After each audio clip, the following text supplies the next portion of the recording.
Let's talk about Chris Minns handing out Goat Island. I always thought Goat Island was a good name, James, but now it's going to be called Me or Me-Mel or something or other. And they've given the island to Indigenous owners. I wonder how many more Sydney waterfronts will be given. Maybe Malcolm Turnbull could hand over his Sydney waterfront to Indigenous ownership. I mean, this is the way it goes, doesn't it, James? If that's the logic, we've got an Indigenous flag on top of the bridge. Well, let's give it all back. Well, which part of the land is not belonging to Indigenous people? So there once you start down this process, where do you finish? But what I'd like to know is how handing over this small island in the middle of Sydney Harbour, they're spending about $40 million of taxpayer money to rehabilitate it, to give it back.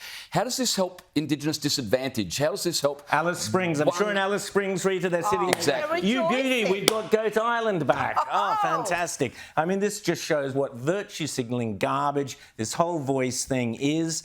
Rita, we now see South Australia. They've now gone, oh, hang on. In South Australia, where they were going to bring in a voice, they've gone, oh, hang on, no. Let's slow down 6 months on the voice because maybe it gives the game away. Well, and we're seeing the states press ahead with treaties. We've got one in Victoria, Queensland.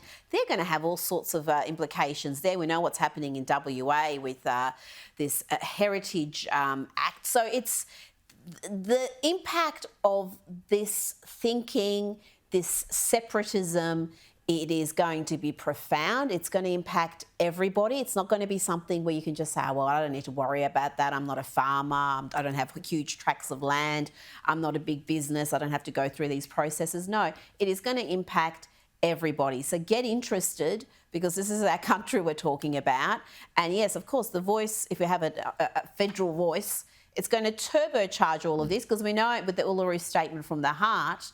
It doesn't stop with the voice. It then have truth-telling and treaty and everything that comes with that. James? It's just amazing that the government have said we're going to delay this until after the referendum because, I mean, it's going to be a fiasco. They're electing 46 members of the South Australian Voice, 12 of whom will then form a special group that speak to the parliament. It's almost like a shadow government with their own shadow cabinet. It's almost like that's what it's meant to be. Exactly. Yes. And so they're trying to hide this from the public before the referendum so that we don't realise what we're really voting for. Well, we've seen examples of it in Queensland. We've seen this treaty nonsense going ahead there. The worst thing, the real giveaway, is what's happening in Western Australia, which is, of course, the Aboriginal Cultural Heritage Act. We'll be speaking later in the show to Tony Seabrook, head of the Pastoral Graziers Association there in WA. He's got a lot to say on this Aboriginal Cultural Heritage Act. But again, it's just a taste, a tiny taste of what happens if the voice gets the yes vote.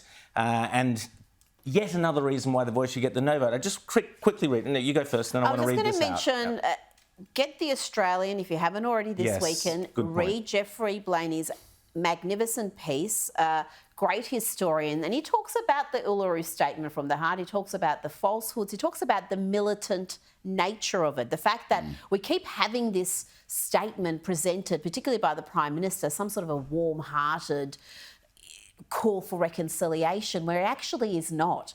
If you actually look at it, there is nothing warm about it. No. There's nothing warm. There's nothing really conciliatory. There's no sort of appreciation for everything that Australia is today. It is a militant statement, and he goes through some of that. So I think that's really important reading because these misrepresentations, and he talks about this, have become so widespread. You repeat a lie often enough, it becomes accepted. And some of these lies we've heard, now this isn't in the Uluru Statement, but the flora and fauna lie, for example. Yes, which has been trotted out by many. Linda Burney. Within Parliament. Linda Burney. More Stan than once. Grant has trotted it out in the past. A number of people on the ABC, Charlie Pickering and Indigenous activists. And it's a falsehood.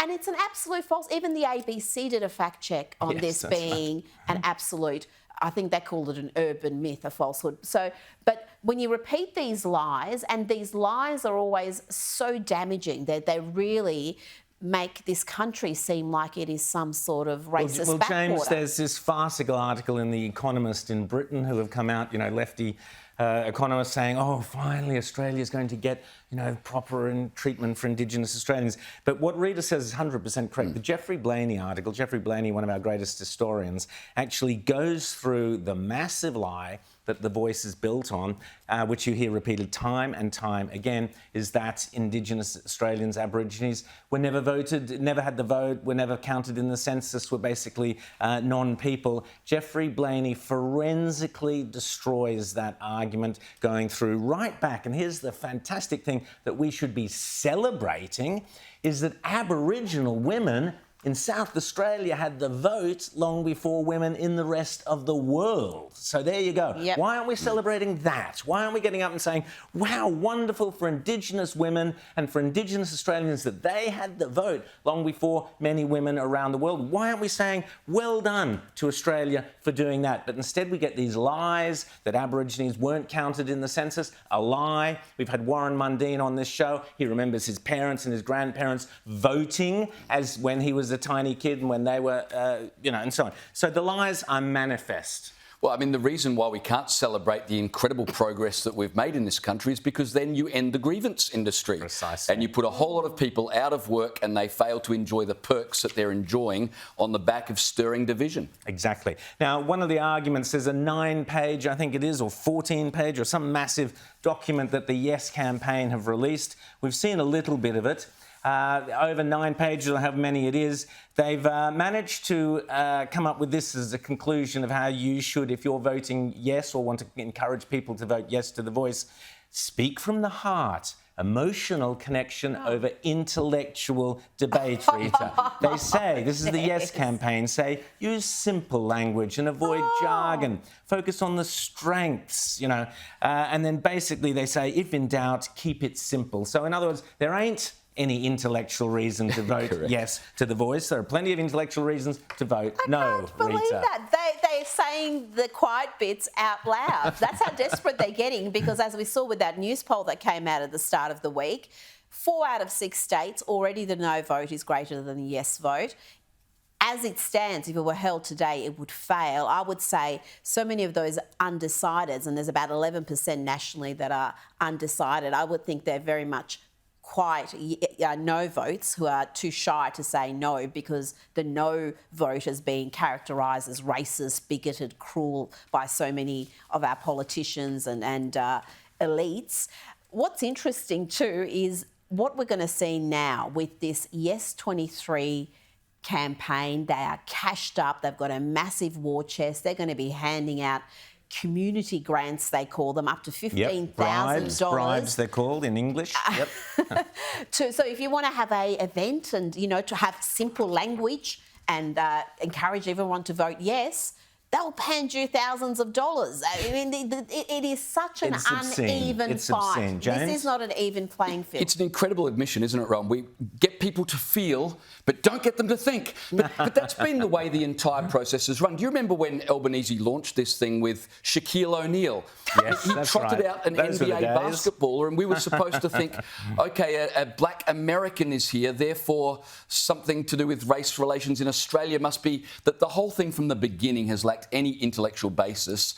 The entire case rests on emotion and feel. And handing back land and changing names. And if you're in Brisbane, they want to change it to Meejin, which I thought was a lefty newspaper. But anyway, the whole town's going to be called Lefty Newspaper. Great, can't wait for the Olympics. Surely Anastasia Palaszczuk isn't actually going to even contemplate. They've given away Goat Island. There's no stopping them. They're on a roll. They're going to do as much of this stuff as they Fraser can. Island. They've renamed Fraser Island, and so it goes on. At Mount Warning, we had the story this week that Mount Warning, it is costing them a fortune to have round-the-clock security guards to stop people going to Mount Warning because it is a sacred Indigenous site. So not only do we give away sovereign land, this is what a treaty is, by the way, giving away sovereign land. Treaties normally involve some kind of quid pro quo, you get this, but no.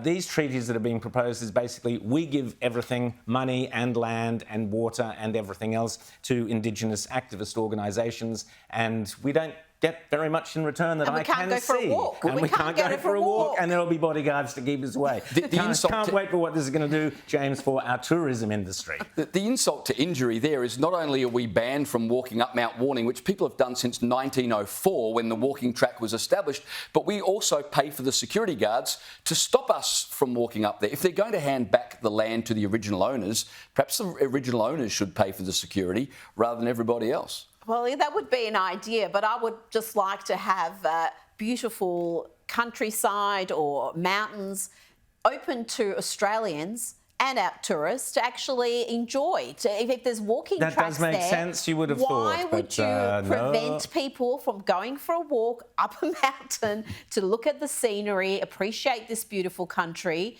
and then go home? I mean, really, is this what we've come to? That It is what now we've come to. We've come to a massive attempt by activists for a land grab, a money grab, a power grab, you name it, the grab is on. Vote no to the grab or vote yes to the grab. It's up to you.